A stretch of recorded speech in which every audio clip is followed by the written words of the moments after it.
e chiamerei l'assessore Elena Donazzanna e Franco Nembrini, che come premio per essere stato in coda tanto tempo questa mattina ritorna con noi. Grazie mille. Grazie a voi. Vi lascio perché so che avete voglia di discutere, di chiacchierare. Solo che non ho un microfono e neanche Nembrini. Ecco. Fantastico, eccolo qua. Grazie. Prego. Uno bollantissimo. Pronti? Scusate, stavo partendo, ma... Invece io ho chiesto al professore se potevamo fare un dialogo che avevamo iniziato uscendo allora in corso, perché gli ho fatto i complimenti, siamo passati immediatamente senza troppe dal lei al tu e mi ha colpito molto quello che ha detto, perché usa un linguaggio, uno spirito di verità che forse è quello che ha colpito tutti prima in sala, forse interpreta anche un po' il vostro sentire. C'era molto silenzio, abbiamo partecipato alle cose dette, alle cose forti, semplici ma dirette. E io mi interrogo sempre, l'assessore all'istruzione, alla formazione, io mi occupo di quei drop out, abbiamo un sistema di formazione professionale, ci ingegniamo a capire cosa dare di più agli insegnanti, cosa dare di più ai ragazzi, che tipo di formazione. Però mentre ti ascoltavo c'è una domanda a cui non so se ho potuto mai rispondere o se sono in grado. Gli diamo tutto. Tutti gli strumenti più dedicati, più costruiti, più performanti. Cos'è che non gli diamo?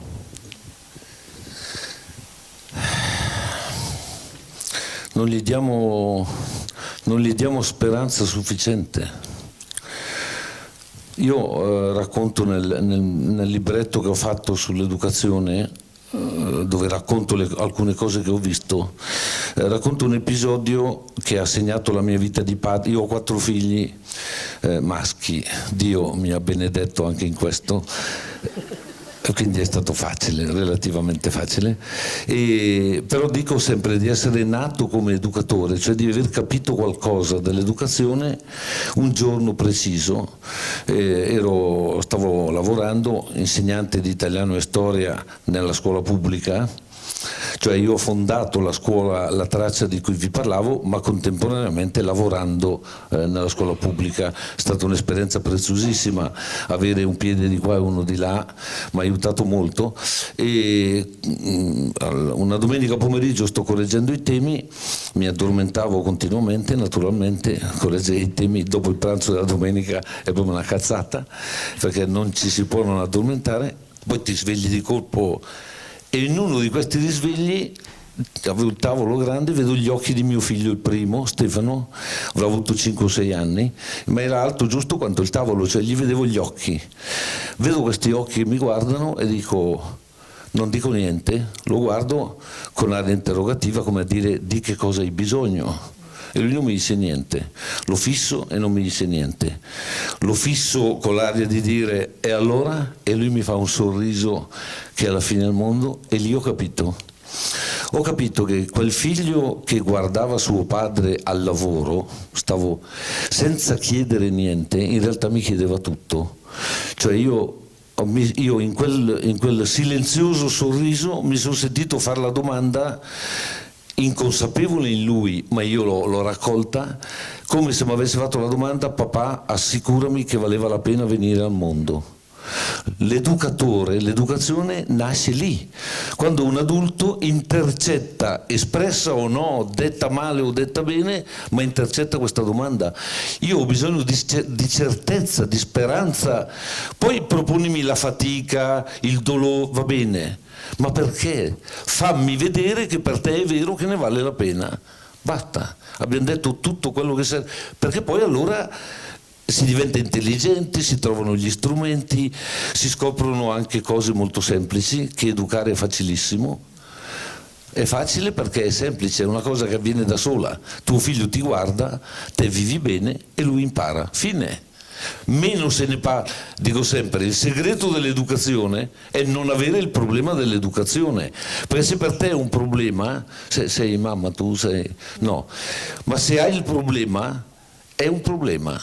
Se invece vivi tu alla grande, i figli che non sono scemi, perché la testa ce l'hanno, guardano, scelgono, decidono, magari passano il momento di crisi, ti fanno tribulare, ma l'educatore è quello che quando guarda un ragazzo, anzi più il ragazzo è drop out, disperato, ansioso, problematico, e più gli vuoi bene, t'attacchi.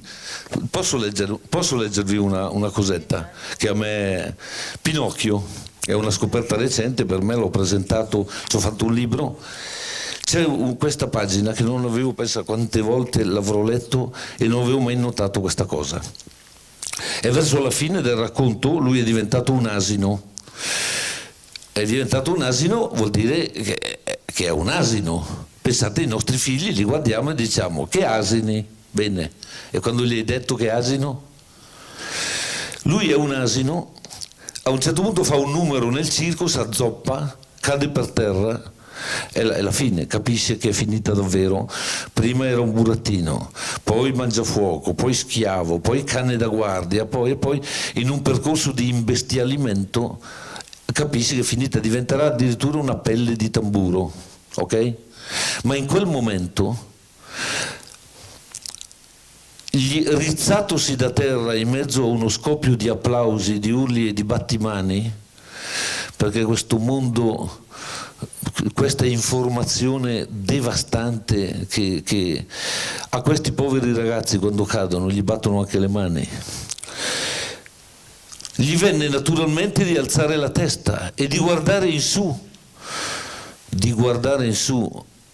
alzai lo sguardo e vidi le sue spalle vestite già dei raggi del pianeta. L'avventura umana comincia lì, quando te non ce la fai più, però hai il coraggio di tirare sulla testa. Gli venne fatto di alzare la testa e guardare in su, e guardando vide in un palco una bella signora che aveva al collo una grossa collana d'oro dalla quale pendeva un medaglione. Nel medaglione c'era dipinto il ritratto di un burattino. Ma quel ritratto è il mio. Quella signora è la fata, cioè la madre, cioè il luogo di un perdono possibile, il luogo dell'inizio, il luogo del bene. E lui lo riconosce perché lei, la fata, la madre, il genitore, l'educatore, quel che volete voi, anche in senso assolutamente laico, ma l'adulto non l'ha mai perso di vista in fondo, non poteva forzarne la libertà, l'ha lasciato libero, ma è lì che lo guarda con la speranza che torni sempre, figlio prodigo. E lui urla, ma quel ritratto è il mio, si riconosce, quella lì è la fata, disse dentro di sé Pinocchio, riconoscendola subito, e lasciandosi vincere dalla gran contentezza, gridò, fatina mia, fatina mia. Ma invece di queste parole gli uscì dalla gola un raglio così sonoro e prolungato che fece ridere tutti. Il problema educativo, se non si capisce questo, l'educatore chi è? È quello che ha davanti dei ragazzi che sono sinistrati, sono devastati, sono asini. Quando provano a dirti papà, mamma, mondo degli adulti, aiutatemi a vivere, vorrei essere felice, vorrei essere contento, Dio buono, ma pensate che amino la schifezza in cui vivono? No, vogliono essere contenti, solo che siccome sono asini, noi ne avvertiamo il raglio. Ma lui voleva gridare fatina mia, fatina mia. Ecco, l'educatore è quello che vede questi ragazzi, sente questi ragazzi ragliare, ma non si ferma lì, va avanti e sente quel grido dentro quel raglio, sente il grido. Per cui è inutile incazzarsi perché non studia, è inutile incazzarsi perché si droga, beve, fuma, fa le cazzate, faccia un mestiere. In un mondo così cosa deve fare, poveretto? Il problema è che incontri un adulto che non sente il raglio, sente il grido, e allora gli dice sono qui per te, la scuola è fatta per te, la casa è fatta per te, questo bel mondo in cui siamo non è quella schifezza che i giornalisti ti hanno fatto credere, questo mondo è bello, questa vita è bella e buona, e io scommetto sul fatto che anche tu vuoi essere felice come me. Fine. A questo punto le prediche non servono più, cosa bisogna fare? Cosa bisogna fare? Farglielo vedere. Ma se non lo vediamo noi, lui come fa a vedere? Allora, Sierra Leone, Vado in Africa, Sierra Leone, faccio la scuola che vi ho detto prima, torno e con mia moglie cominciamo a darci da fare per costruire questa scuola. Il commento più cristiano dei miei 4 figli cristianissimi, il più proprio religioso, è stato: ci mancavano solo i negri. Perché vedevano che già si faceva una vita bella movimentata, adesso c'era anche la scuola in Sierra Leone e loro sentivano che li privava di qualcosa, insomma. Quando mi hanno detto così, Grazia si è incazzata e io ho detto: però Grazia, hanno ragione, cioè questi non hanno visto niente, come fanno a capire? Allora ho detto: ragazzi, a Natale 2003 andiamo tutti insieme, tutte 6, in Sierra Leone, perché è giusto, dovete vedere. Allora il biglietto per la Sierra Leone costava 1.800 euro a cranio con la Brussels Airlines, che io non avevo e non ho, e sono andato agli amici e mi sono fatti prestare. Per 8 anni siamo andati in vacanza in Sierra Leone. Quando siamo stati giù, i miei figli hanno visto. Tornando, il primo mi dice: papà, ti devo veramente ringraziare perché mi hai fatto vedere un pezzo di paradiso all'inferno. Il paradiso era la missione di Padre Berton e l'inferno era la Sierra Leone. Se io mi mettevo a parlargli, a fargli le prediche, i negri, i poverini, l'Africa, come cavolo fa a capire? Deve venire a vedere, ma per venire a vedere l'adulto che glielo propone deve aver voglia lui di vedere. Io non li ho portati perché avevo il problema di educarli, li ho portati perché era così bello quello che stavo facendo io, che ai miei figli, a cui voglio bene, volevo che vedessero lo stesso bene che vedevo io. E loro questa cosa la sentono. Te non li puoi prendere per il culo, non puoi fare le cose che se ti sembra che possano funzionare per convertirli o per cambiarli, perché se te hai la pretesa di cambiarli si incazzano, si difendono e hanno ragione. Ma se te vivi alla grande te, sono mica scemi, ti guardano, ti mettono alla prova, ti fanno incazzare che non hai idea, ti fanno soffrire, ma ti guardano, e alla fine sarà a 15 anni, a 18, a 20 o a 30, alla fine dicono: però il papà aveva ragione, cioè vive bene e io voglio vivere come lui, si capisce? Mi sembra che sia tutta qui la questione. Però a questo punto io ti faccio una domanda, perché qui davanti tu hai sono chiamati portatori di interesse, in inglese stakeholders, sono... Ripeti cosa vuol dire? L'ho sentita 10 volte stamattina, di interesse, ma io conosco solo una lingua straniera, effetti, l'italiano, e quindi, o il dialetto. Il dialetto è la lingua madre, la lingua straniera che ho studiato è l'italiano, e quindi... Allora, noi abbiamo qui invitato delle persone che immaginiamo, anzi loro hanno accolto il nostro invito, di venire qui a dialogare con noi, perché nel pomeriggio daranno loro stimoli, richieste, domande. Allora, mutatis mutandis dalla scuola a questo mondo, io un po' immagino che l'esempio che si deve dare è da ripensare. Qui stiamo parlando di pubblica amministrazione principalmente, abbiamo visto prima nell'adesione alla presenza, ne abbiamo fatto, mentre tu non c'eri, con una strumentazione molto tecnologica. Ho visto il grafico che è uscito, chi c'è qui, della no? componente. Bene, qui c'è tanta pubblica amministrazione e io sono contenta che ci sia, perché oggi la società è quella che ti dice che tanto non cambia niente, che tu pubblica amministrazione sei un po' come il docente che a scuola non riesce più a comunicare nulla, a dare nessun esempio, anzi sei un fastidio molto spesso, ti obbligano a fare delle cose che tu non condividi per niente, anzi tu pensi dall'altra parte cittadino che la pubblica amministrazione sia una roba da distruggere, perché non è quella che mi interessa. E però noi, oltre al fatto che anch'io penso che sia soprattutto il tipo umano, la persona che cambierà il mondo, non le leggi, non le regole, ma l'adesione o meno a queste regole, il convincimento che possa fare bene o no. Ma all'interno della pubblica amministrazione io la vedo un po' come una forma di grande educazione civica. Ed è la società adulta però che recredita molto. Bisogna ricominciare da noi, ragazzi, cosa si può fare? Siccome questo è vero, non possiamo farci niente se non 1 e poi 2 e poi 3. È come quando mi invitano ai convegni a parlare dell'alleanza scuola-famiglia.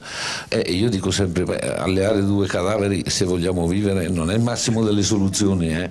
Se poi ci mettiamo anche il terzo. Ci mettete anche il terzo che è la Chiesa. Una bella compagnia. Cioè, tra scuola, famiglia e Chiesa sono 3 agenzie educative completamente in crisi, cosa volete alleare che cosa? Il problema ormai è superato, non sono più le istituzioni in quanto tali portatrici di valori. Come spiegavo una volta alla Moratti, le ho detto: signora, guardi che la scuola non ha il compito di governare il disagio dei ragazzi, ha un altro problema, che il disagio lo crea. Cioè i ragazzi vengono su disagiati dalla scuola per delle ragioni che bisogna affrontare, se no ne veniamo più fuori.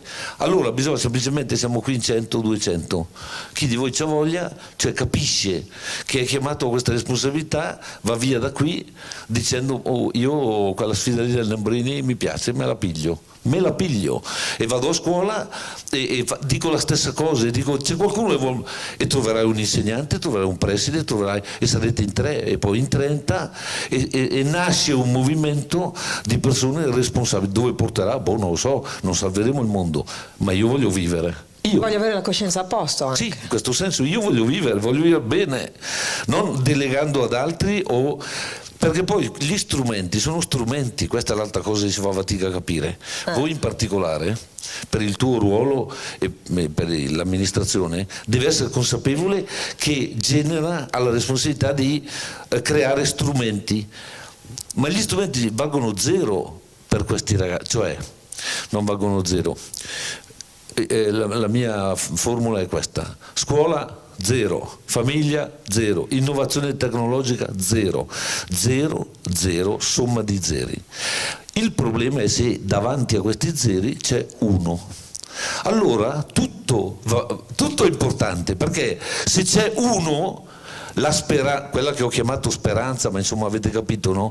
Un bene per la vita, allora la scuola fa diventare 10 con l'1, lo potenzia, lo consolida. L'innovazione fa diventare 100 la scuola, la famiglia che funziona diventa 1000, cioè quell'uno trova in tutte queste cose strumenti adeguati per un moltiplicatore. Ma te, se moltiplichi lo 0, l'innovazione, se moltiplica lo 0, cioè un'educazione che non c'è, resta 0, con tutti gli strumenti che volete.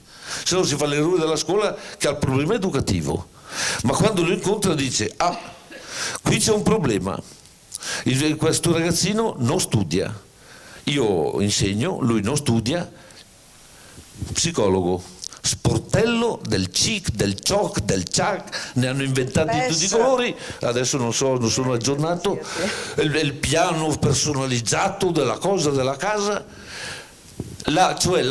siamo alla medicalizzazione del problema educativo.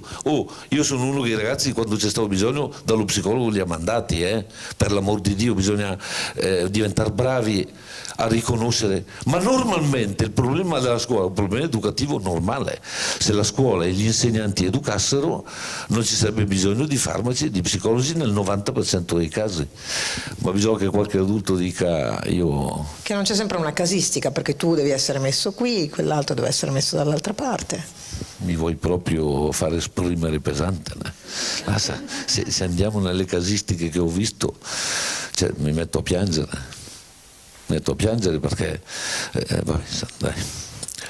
Prima con Galtarossa ci siamo detti: ma questo l'abbiamo già sentito, perché lui ha spopolato suo malgrado, non voleva Nembrini, anzi anche qui stamattina col freno a mano, ma io non avevo associato subito, perché questo video mi era arrivato ed è un video nemico del politicamente corretto.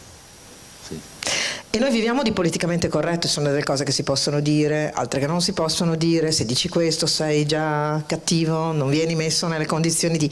Per me vale anche nella pubblica amministrazione, vale anche quando dobbiamo interpretare, no, il ruolo istituzionale, non solo il mio personale. Io ho sempre cercato in questi anni di far dare il meglio alle strutture che mi sono state affidate impropriamente. All'inizio certamente ho fatto dei gran danni, ma pensando che la differenza della pubblica amministrazione la faccia la persona, se è motivata, convinta, se viene trattata bene, perché io non ho la leva finanziaria, non ho la leva della insomma non posso dargli dei premi, no?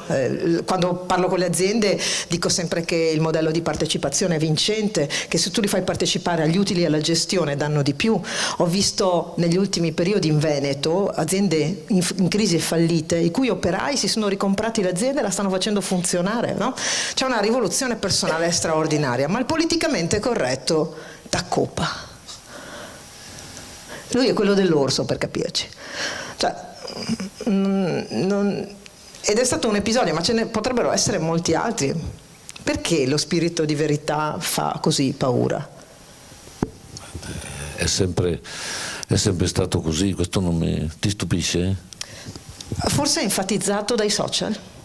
Certamente enfatizzato dai social. Sì, cioè, a me pare che lo spirito di verità quando c'è è destinato a essere maltrattato, cioè da Gesù in poi sulla croce lo sappiamo che è così. Il problema è che devi fare una scelta per cui anche se ti costa e costa un sacrificio, però la verità ti fa godere così tanto che te la devi vivere, la devi dire, non riesci a farne a meno. Poi tieni conto che nella mia condizione a 63 anni non devo arrivare più da nessuna parte, non devo difendere niente, non ho mete da raggiungere, quel poco che potevo fare mi sembra che l'ho fatto, adesso posso dire la verità tutta, perché qualche prudenza nella vita la devi avere, non ipocrisia, perché sono due cose diverse. Ma adesso che meraviglia, ragazzi, cioè, cosa può succedermi? Niente. Cosa mi possono portare via? C'ho un cazzo, cioè, niente, non possono farmi niente. E allora il gusto di poter dire la verità mi è rivenuto fuori adesso prepotentemente e me la godo, dai. Non so se ho risposto alla domanda. Sì, però... io ti ringrazio per questo, perché io vorrei, ma tante volte scappa la verità, no? Cioè, nel senso che ne dico alcune che poi la mia mamma mi richiama, ma Elena avresti dovuto dire o fare un'altra cosa, ecco, però questo messaggio secondo me aiuta anche, non è distante dal tema di cui trattiamo oggi, perché noi rischiamo di parlare di innovazione parlando di strumenti. Ma non è questo, l'innovazione è principalmente, e questo è stato anche una delle esigenze manifestate, no? Come riusciamo a metterci in rete di più, è stato detto, vero professore, l'avevi notato anche tu prima, nonostante siamo iperconnessi, poi la verità è che abbiamo bisogno di metterci in rete e in relazione, ma per mettersi in rete e in relazione veramente tu hai bisogno delle persone che riescano a non essere politicamente corrette. È quel che dice quella lettera che ti ho fatto vedere. No? Leggiamo un pezzettino, così chiudiamo. Chiudiamo leggendone un pezzettino. Leggiamo un pezzettino, sempre prima perché l'ho rincorso, poi mi ha dato da leggere una lettera molto lunga, ma un pezzettino secondo me va letto e poi così ci aiuta nella stimola e nella riflessione successiva. Prima vi leggo queste due righe che ti regalo, queste te le posso lasciare. È un pezzettino degli Atti degli Apostoli, che racconta di San Paolo che va a tenere una conferenza lì dove ci sono i cristiani. Il primo giorno della settimana ci eravamo riuniti a spezzare il pane, cioè a fare la messa, inventavano la messa in quei giorni lì, e Paolo conversava con loro, e poiché doveva partire il giorno dopo prolungò la conversazione fino a mezzanotte. Mezzanotte uno che parla te comande. Infatti c'era un buon numero di lampade nella stanza al piano superiore dove eravamo riuniti, c'eravamo anche in un bel posto. Un ragazzo chiamato Eutico, che stava seduto sulla finestra, fu preso da un sonno profondo mentre Paolo continuava a conversare e, sopraffatto dal sonno, cadde dal terzo piano e venne raccolto morto. Questa per me è un brano che leggo più volentieri ai preti e ai vescovi, ma va bene anche per noi, perché questi qui erano cristiani convintissimi, si trovano col capo di allora il più grande di tutti, San Paolo, figuratevi, a fare la messa, parla di spezzare il pane, immagino una conversazione altissima, bellissima, avranno parlato di Gesù che era appena risorto, che meraviglia, e tutti lì a ascoltare. Ma questi adulti che parlano delle loro robe bellissime non si accorgono che c'è un ragazzino, io immagino sarà andata come va sempre, te fai la conferenza, il ragazzino vede gli adulti che si muovono e viene in prima fila, perché poi però capisce dopo 30 secondi che non gli interessa, si sposta, la imparte, poi si rompe veramente, va su, poi si rompe veramente, si siede sul davanzale anche per prendere un po' d'aria, e a furia di parlare gli prende sonno, cade morto. noi rischiamo di fare i convegni, le conferenze, le tecnologie, le innovazioni, ma non intercettiamo i nostri ragazzi che intanto che noi parliamo di innovazione eccetera si spostano, si addormentano, cadono e muoiono. Questo è il problema. Allora bisogna che qualcuno faccia quel che dice qui San Paolo.